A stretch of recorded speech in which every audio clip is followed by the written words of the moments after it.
Welcome to Texas Honda Channel. I pray you're having a blessed day in the mighty name of Jesus.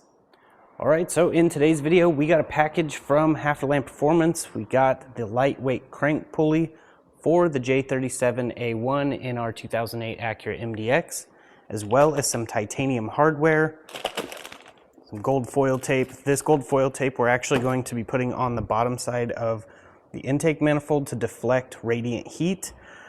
It'll just help keep the intake temps lower. We already have the thermal gasket, and we've got the intake system over here that I've done in the gold foil tape, made the custom heat shield box. The video of all of that will be in the description. We also got some shirts from them, as well as a keychain and some other stickers. And moving over here, we have a cold air intake test pipe that we are going to be putting on the MDX just to test fit it to see if their carbon fiber cold air intake system will fit the 2008 Acura MDX. So we're going to be test mocking that up. I'm going to see if it will pass through the heat shield box and go down into the bumper with the filter. If it does, I'm still going to keep the heat shield box because it'll keep that much of the piping cooler from the engine bay heat. So it'll still be functional. Even though the filter will be down here, it will still have a function. So that's my goal there. I will probably remove all of it just to see how it looks in here without it and check the fitment that way as well. But in today's video, we're going to be putting the lightweight crank pulley on. This will free up usable horsepower. So let's say we have 300 horsepower, but only get to use 280 of it because the weight and rotating mass on the crank pulley. We've got accessories like power steering, the torque converter, things like that that draw the power down.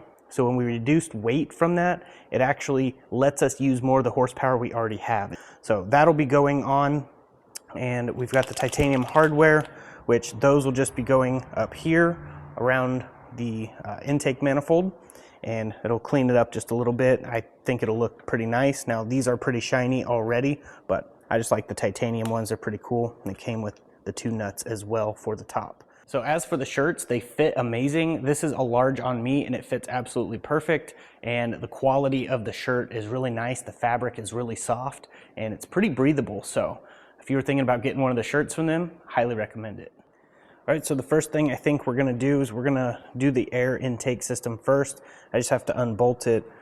We've got 3 10mm bolts there and then one over here, and get all of this out. And then we will test fit to see if that cold air intake will reach down or if it'll even fit through here. So we're gonna do that first.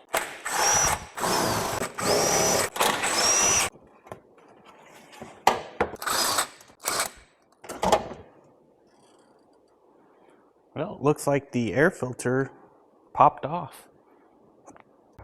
So as you can see, the air filter actually popped off, so it needs glued back together. It's a cheap cone filter, so I guess it's not too surprising, but definitely got to fix that. We don't want dirt getting into the engine.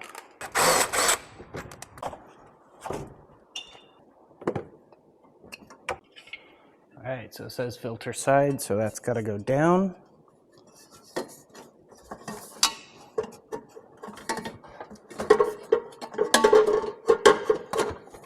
All right, so I got it in there, and clearance is really good. So the only thing I don't see on it is the airflow sensor spot. So I'm not sure where that sits on here. Hopefully it's in the same location, right at this bend area or somewhere around there. But it goes all the way down, and the air filter will be in this spot right here. So it won't be too low, won't pick up much water. It shouldn't get waterlogged very easily. It fits down in there. Now I'm gonna see if it fits with my gold heat shield. All right, so with the cold air intake and the heat shield box, it would work. I just need to modify this hole a little bit so I could actually just make another section like this, designed specifically for the cold air intake. Now with the cold air intake, I don't need a heat shield box. This would just be extra to have this part of the pipe staying a little bit cooler than the engine bay temp, making the air charge coming in stay cooler longer, basically. So it's not 100% necessary, but it would work. So good to know, but I'm gonna go ahead and get the other intake system back on, then we'll move on to the next thing. All right, so I went ahead and got the intake pipe and filter area stuff fixed. I took care of the air filter problem and put the water resistant sock over it, which will be linked in the description, so that way if water splashes up, it's not going to get into the filter and suck into the engine. Now we've got the 10mm bolts and the 2 nuts. I'm going to go ahead and remove all of those and replace them with the titanium hardware. And as for these, I'm going to do one at a time on the hardware replacement. So that way I just take one out, put the new one in, move to the next. So that way I don't have to like break the seal or anything like that.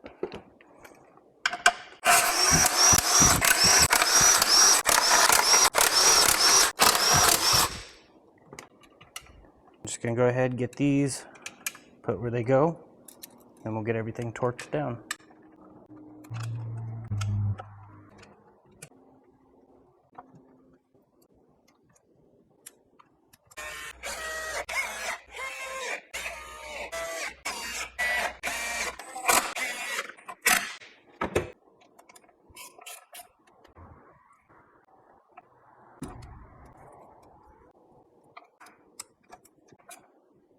All right, now that I got all those tightened, we're going to do these one by one.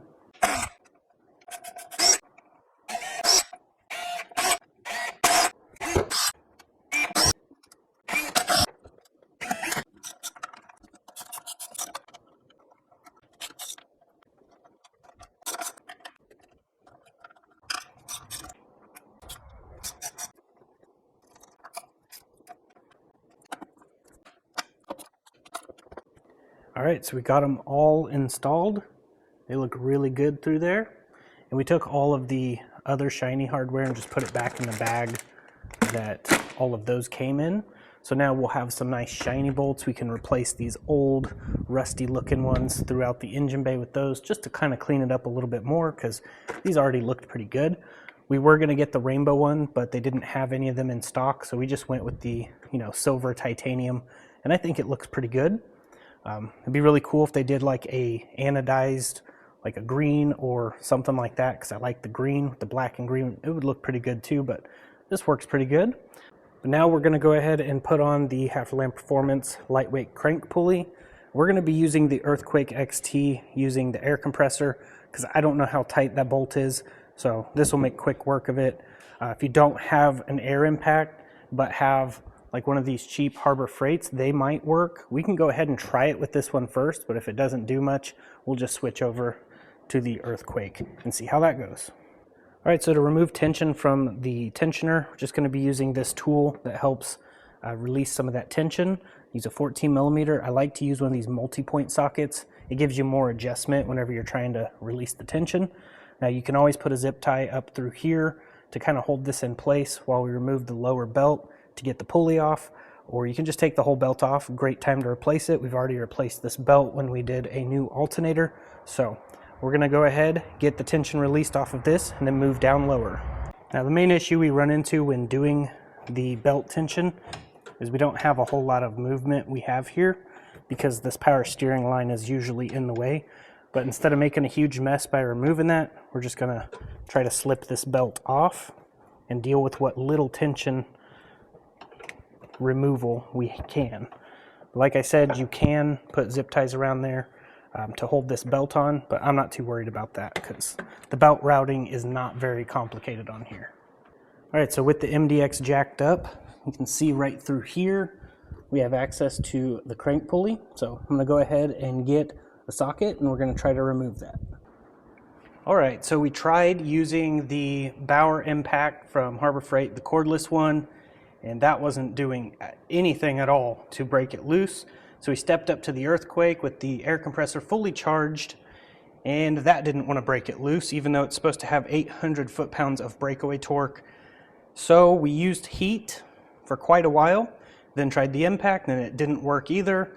We kept putting heat on it for longer periods of time, still wasn't making a difference, so we wedged a flathead screwdriver, a short one, into the flywheel or flex plate on this particular vehicle, and I didn't have the tool for the crank pulley, but after doing that we put the breaker bar on it and then used the jack to jack up the handle, which it was flexing the breaker bar quite a bit, but eventually it broke it loose. Then we were able to put the Impact on it and get it off, and then we took it off of the vehicle, and now we have it here, and it is still extremely hot, but we're gonna weigh the difference on this scale right here. So we've got it zeroed out. We're gonna go ahead and put the factory one on there, and you can see it says 7 pounds, 10.8 ounces. So we're gonna go ahead and take that off, and then put the lightweight one, and you can see it is 1 pound and 4.6 ounces. So this will definitely take some weight off of the crankshaft to turn the accessories. We will also in the future be getting one for the alternator pulley and for the power steering, but for right now this is what we're going to be running, and it should make a pretty big difference, seeing as how we'll have more usable horsepower, because that much weight being knocked off in rotating mass lets you use 1 to 1.5 horsepower extra that you already had. So we're going to go ahead and get this installed. I believe it's 46 foot-pounds to torque it down plus 60 degrees. So we're going to get this installed and put it all back together.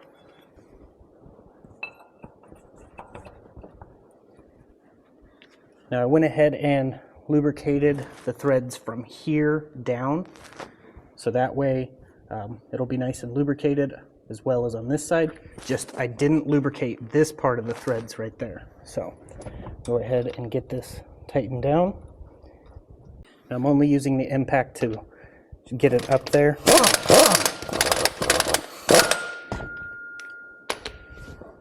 So now we're going to go ahead and torque it down. So it's 47 foot-pounds. I just rechecked just to make sure. Okay, there's 47 foot-pounds, and then we're going to do plus 60 degrees.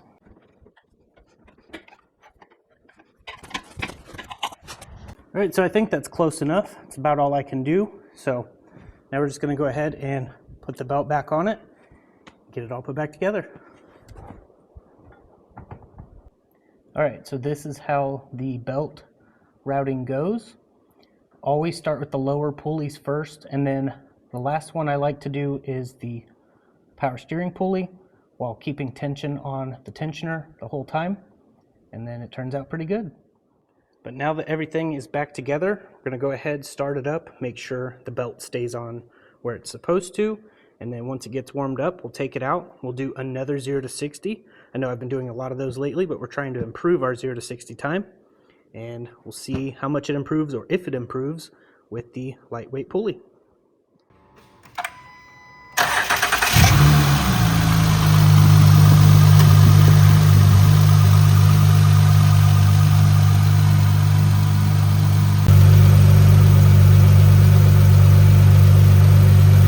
Alright, I'm going to go ahead and do the 0 to 60 now that we got heat in it.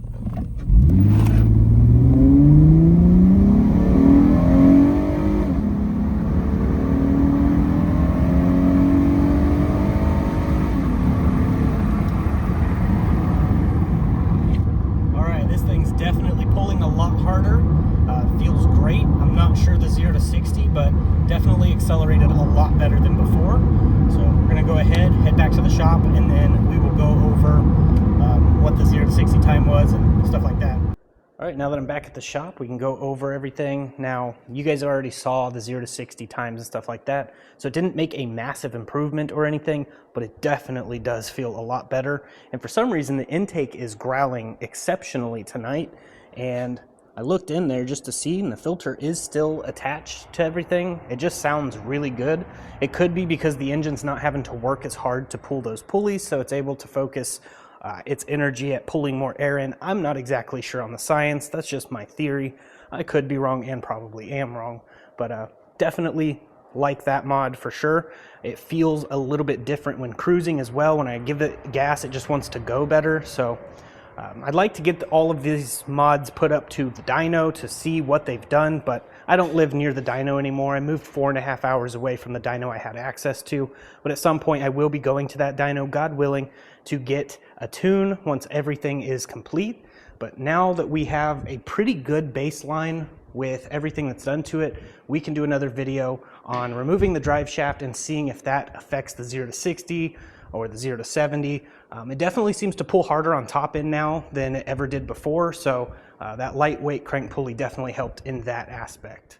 All right, so next time I have the intake manifold off, I'm going to be using the gold foil tape underneath the intake manifold to deflect the radiant heat coming up from the cylinder heads and from like the valve cover, and that will help keep the air charge a little bit cooler. The thermal gasket's doing an awesome job doing that right now, and since we know that the cold air intake is going to reach all the way down, we'll get one of those eventually, and then that will help with the air charge being just a little bit cooler, and that'll bring in a little bit more oxygen to the motor, which obviously makes more power.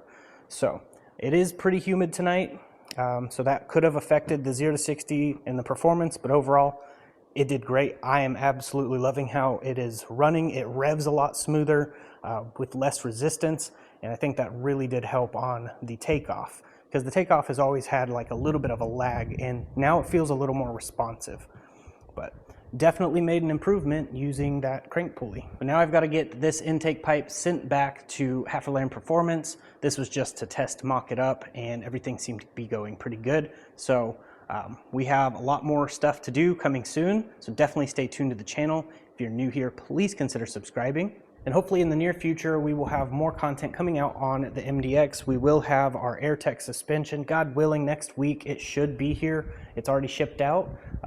So we're going to be lowering this down just a little bit, and then we'll have to get another alignment, and we're going to do some more stuff like the drive shaft, remove the drive shaft you didn't see previous videos. That will eliminate, I believe, 33 pounds of rotating mass, and put that power to the front wheels. Might help our 0 to 60, might help break the tires loose too. But either way, we're going to see what it does just because, and we'll have more videos coming as soon as possible. But I'm going to go ahead and get off here and roll the most important outro you'll ever hear in your entire life. If you haven't heard it, please stay tuned, and I pray it blesses you. In Jesus Christ's mighty name. If it's somebody on the sound of my voice that's never been born again by that incorruptible seed that Peter talked about, the same word that gives growth gives life. You can come to Him tonight just like you are, right where you are, whether you're sitting in your home, sitting in your car, or whether it's somebody in this room. It doesn't make any difference. God's got the gift of salvation, and He's offering it. All you got to do is take it. And then you can get on the lifelong journey of growing into the likeness of Jesus Christ. There's only one way. Jesus said, I am the way, the truth, and the life. No man cometh unto the Father but by me. Paul gave the gospel. He said it's the death, burial, and resurrection of the Lord Jesus Christ. It was all according to the Scriptures. And we must believe on the fact that Jesus has paid the full price for us. It's not making Jesus our buddy. It's not turning our life over to the Lord. It's asking Him to wash our sins away in His blood. That's what getting saved is about. It's having the Lord Jesus Christ covering you in His blood, so the Father, when He looks at you, He doesn't see your wretched self anymore. He sees His beloved Son, who's perfect. That's why we need Jesus. So I urge you tonight, if you've never trusted Christ, to call out to Him right where you are. It's just a matter of telling Him that you're putting your trust in what He did for you. That He died, was buried, and rose from the grave, and you believe that that was enough in order to make your sins go away before the Father, so that you can be forever in His presence someday. And if you believe that, you can have eternal life. And I'm going to say to you, if you ain't got a church home, this is one right here you ought to come visit. Because we believe the truth and we preach the truth. Amen. Y'all, I'm glad you were here tonight. I hope the Lord blesses you.